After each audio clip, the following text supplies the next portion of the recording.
ഇത് മഞ്ഞപ്ര മാസ് മോട്ടോഴ്സിനായിരുന്നു നമ്മുടെ hero Duet വണ്ടി. നമ്മളത് വർക്കിന് കയറ്റിയിട്ടുണ്ട്. ജന സർവീസായിട്ട് ചെയ്യുന്നത്. ഫുള്ളായിട്ട് എല്ലാ ഭാഗങ്ങളും നമ്മൾ ചെക്ക് ചെയ്യുന്നുണ്ട്. അതിൻ്റെ ഭാഗമായിട്ട് നമ്മളതിൻ്റെ ബാക്കിൽ ബ്രേക്ക്, അതുപോലെ ക്ലച്ച്, എയർ ഫിൽറ്ററൊക്കെ ഒന്ന് ചെക്ക് ചെയ്യാൻ വേണ്ടി വെച്ചിട്ടുണ്ട്. അപ്പോൾ ബാക്കിലെ ബ്രേക്സ് നമുക്ക് ബ്രേക്കൊന്നും പിടിക്കുമ്പോൾ വണ്ടി നിൽക്കുന്നുണ്ടായിരുന്നു. ബാക്കിലെ ബ്രേക്കൊക്കെ ഫുൾ ടൈറ്റായിരുന്നു. അത് ബാക്കിലെ ബ്രേക്സാണ്. ബാക്കിലെ ബ്രേക്സ് നമുക്കത് മാറ്റണം. ബാക്കിലെ ബ്രേക്സ് മാറ്റണം. അതുപോലെ ഈ ബാക്കിലെ ബ്രേക്കിൻ്റെ കേബിളും, ബാക്കിലെ ബ്രേക്കിൻ്റെ കേബിളും മാറ്റണം. അതുപോലെ ഫ്രണ്ടിലെ 2 ബ്രേക്കുകളും മാറ്റണം. അത് കാണിച്ചു തരാം. ബ്രേക്കിൻ്റെ കേസ് ട്രെയിലാണെങ്കിൽ ബാക്കിലെ ബ്രേക്കിൻ്റെ കേബിളും അതുപോലെ ബാക്കിലെ ബ്രേക്സും മാറ്റണം. പിന്നെ അതുപോലെ ഒരു കംപ്ലൈൻറ്റ് കാണിക്കുന്നത് ബാക്ക് വീലിൻ്റെ ഈ സൈഡുണ്ട്. അത്യാവശ്യം നല്ല രീതിയിൽ ഓയിൽ ലീക്ക് കാണിക്കുന്നുണ്ട്. അത് ഗിയർ ബോക്സിൻ്റെ ഉള്ളിൽ നിന്ന് വരുന്ന ഒരു ലീക്കാണ്. നമുക്ക് പുറമേതൊന്നും ചെയ്യാൻ പറ്റില്ല. ഗിയർ ബോക്സിന് ഭാഗം അഴിച്ച് അതിൻ്റെ ഓയിൽ സീൽ വരുന്നുണ്ട്. അത് മാറ്റിയാലാണ് നമുക്കത് ക്ലിയർ ആവുള്ളൂ. പക്ഷേ ഇത് അഴിച്ചു കഴിഞ്ഞാൽ നമുക്ക് ആ ഓയിൽ സീൽ മാത്രമല്ല മാറ്റില്ല. അതിൻ്റെ ഉള്ളിൽ ഈ ഷാർപ്പ് ഈ ഒരു ബെയറിംഗ് ഉണ്ട് തന്നെ, ഈ ഒരു ബെയറിങ് അതും മാറ്റേണ്ടി വരും. അപ്പോൾ ബെയറിങ്ങിന് ഇപ്പോൾ പ്ലേ ഒന്നും കാണിക്കുന്നില്ല. പക്ഷേ അഴിച്ചു കഴിഞ്ഞാൽ നമുക്ക് ആ ബെയറിങ്ങും ഓയിൽ സീലും ഓയിലും മാറ്റേണ്ടി വരും. അപ്പോൾ അത് അഴിക്കുന്നതിന് മാത്രം നമുക്കൊരു 1000 രൂപ അടുത്ത് ചിലവുണ്ട്. അപ്പോൾ അത്യാവശ്യം ഓയിലൊക്കെ ആയിട്ടുണ്ട്. അപ്പോൾ അതുകൂടി നോക്കിയിട്ടുള്ളൊരു എസ്റ്റിമേറ്റ് പറയാം. പിന്നെ അതുപോലെ ക്ലച്ചിൻ്റെ ഭാഗങ്ങൾ അഴിച്ചാണ്. ക്ലച്ചിൻ്റെ ഭാഗത്ത് ഈ ബെൽറ്റ് കണ്ടോ, 2 ദിവസം കൂടി വണ്ടി ഓടിയിട്ടുണ്ടെങ്കിൽ വണ്ടി ബെൽറ്റ് പൊട്ടിപ്പോയാണ്. അത്യാവശ്യം നല്ല രീതിയിൽ ക്രാക്ക് ഉണ്ട്. ഓരോ ലെയറൊക്കെ അത്യാവശ്യം നല്ല രീതിയിൽ പൊട്ടലുണ്ട്. 2 ദിവസം കൂടി വണ്ടി ഓടിയിട്ട് ബെൽറ്റ് പൊട്ടിപ്പോയാണ്. അപ്പോൾ നമുക്കതിൻ്റെ ബെൽറ്റ് മാറ്റണം.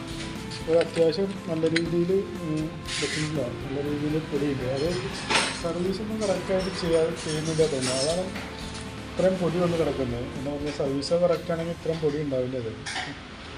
അപ്പോൾ നമുക്ക് ഫുള്ളായിട്ടൊന്ന് എയറടിച്ച് ക്ലീൻ ചെയ്ത് ആ ബെൽറ്റും മാറ്റി, അത് ക്ലച്ച് ബെൽറ്റ് വരയ്ക്കുന്ന പുള്ളിയാണ് ഇതൊക്കെ. അപ്പോൾ പുള്ളിയൊക്കെ വെച്ച് യൂസ് ചെയ്ത് അതിൻ്റെ റോളറും ഈ പിന്നൊക്കെ മാറ്റിയിട്ടൊന്ന് റീസെറ്റ് ആക്കാം. അതുപോലെ എയർ ഫിൽറ്റർ നമ്മൾ ചെക്ക് ചെയ്യാൻ വേണ്ടി വെച്ചാണ്. എയർ ഫിൽറ്റർ നമുക്ക് മാറ്റാറായിട്ടാണ്. അത്യാവശ്യം നല്ല രീതിയിൽ പൊടിയുണ്ട്. നല്ല രീതിയിൽ പൊടിയുണ്ട്. എയർ ഫിൽറ്റർ മാറ്റണം. അതുപോലെ എയർ ഫിൽറ്റർ മാറ്റുന്ന കൂട്ടത്തിൽ നമുക്ക് പ്ലഗ് കൂടി മാറ്റിയിട്ടൊന്ന് റീസെറ്റ് ആക്കണം. എയർ ഫിൽറ്ററും പ്ലഗും കൂടി നമുക്ക് ഒരുമിച്ചാണ് മാറ്റുന്നത്. അതിൽ നമ്മൾ പൊല്യൂഷൻ എടുക്കാൻ പറ്റും. പിന്നെ അതിൻ്റെ ഈ ചോക്കിൻ്റെ കേബിൾ നല്ല ടൈറ്റാണ്. ഫുൾ ടൈറ്റായിട്ടാണ് ഇരിക്കുന്നത്. അപ്പോൾ ചോക്കിൻ്റെ കേബിൾ നമുക്കത് മാറ്റണം. അതുപോലെ ഫ്രണ്ടിലോട്ട് വന്നു കഴിഞ്ഞാൽ സ്പീഡോമീറ്റർ വർക്കിംഗ് അല്ലായിരുന്നു. സ്പീഡോമീറ്ററിൻ്റെ കേബിൾ മാറ്റണം. അതുപോലെ ഫ്രണ്ടിലെ 2 ബ്രേക്കിൻ്റെ കേബിളും, ഫ്രണ്ട് ബ്രേക്കൊക്കെ നമ്മളുടെ ഫുള്ളായിട്ട് വീലും ചെയ്യാത്ത ലെവലിൽ നിൽക്കുകയായിരുന്നു. അപ്പോൾ ഫ്രണ്ടിലെ 2 ബ്രേക്കിൻ്റെ കേബിളും മാറ്റണം. നമ്മളതിൻ്റെ ബാറ്ററി ഒക്കെ ഒന്ന് ചെക്ക് ചെയ്യാൻ വേണ്ടി വെച്ചിട്ടുണ്ട്. ബാറ്ററി ഇരിക്കുന്നത് 2023 മോഡൽ ആമറോണിൻ്റെ ബാറ്ററിയാണ് ഇരിക്കുന്നത്. നിലവിൽ സെൽഫൊക്കെ വർക്കിംഗ് ആണ്. എന്നാലും ബാറ്ററിക്ക് വല്ല ഡാമേജ് ഉണ്ടോ എന്നൊക്കെ നമ്മൾ ചെക്ക് ചെയ്ത് പോകുന്നുണ്ട്. അതിൻ്റെ വോൾട്ടൊക്കെ ചെക്ക് ചെയ്ത് നോക്കുമ്പോൾ 12.98, 96 ആ ലെവലിൽ വോൾട്ട് തുടങ്ങിയിട്ട് ആ ടെസ്റ്റിലേക്ക് കൊടുക്കുമ്പോൾ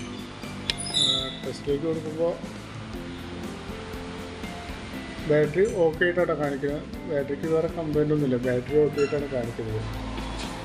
അതേപോലെ നമ്മൾ എഞ്ചിൻ ഓയിൽ മാറ്റാൻ വേണ്ടി വെച്ചിട്ടുണ്ട്. എഞ്ചിൻ ഓയിലും മാറ്റുന്നുണ്ട്. പിന്നെ വേറെ അങ്ങനെ പറയാനായിട്ട് വേറെ കംപ്ലൈൻ്റ് ഒന്നുമില്ല. പിന്നെ വാഷിങ് ഈ കണ്ടീഷനിലൊന്ന് വാഷിങ് ചെയ്ത് കഴിഞ്ഞാൽ നന്നായിരിക്കും. എന്താ കഴിഞ്ഞാൽ ഫുള്ളായിട്ട് അത്യാവശ്യം നല്ല രീതിയിൽ ചെളിയുണ്ട് എഞ്ചിൻ റൂമിൻ്റെ ഉള്ളിൽ. അപ്പോൾ ഈ കണ്ടീഷനൊന്ന് വാഷിങ് കൂടി ചെയ്ത് കഴിഞ്ഞാൽ നന്നായിരിക്കും. ഞാൻ അതടക്കമുള്ളൊരു എസ്റ്റിമേറ്റ് പറയാം. വാഷിങ്, അതുപോലെ ഈ ഗിയർ ബോക്സിൻ്റെ പിന്നെ എമൗണ്ട്, അതുപോലെ ക്ലച്ചിൻ്റെ ഉള്ളിലെ ബെൽറ്റ്, കേബിളുകൾ, ബാക്കിലെ ബ്രേക്സു, എയർ ഫിൽറ്റർ, പ്ലഗ്, ഇതെല്ലാം കൂടിയിട്ടുള്ളൊരു എസ്റ്റിമേറ്റ് പറയാം. നോക്കിയിട്ടൊന്ന് റിപ്ലൈ ചെയ്താൽ മതി. പൊല്യൂഷൻ അടക്കമുള്ള ഒരു എസ്റ്റിമേറ്റ് പറയാം. നോക്കിയിട്ടൊന്ന് റിപ്ലൈ ചെയ്താൽ മതി. ഓക്കെ.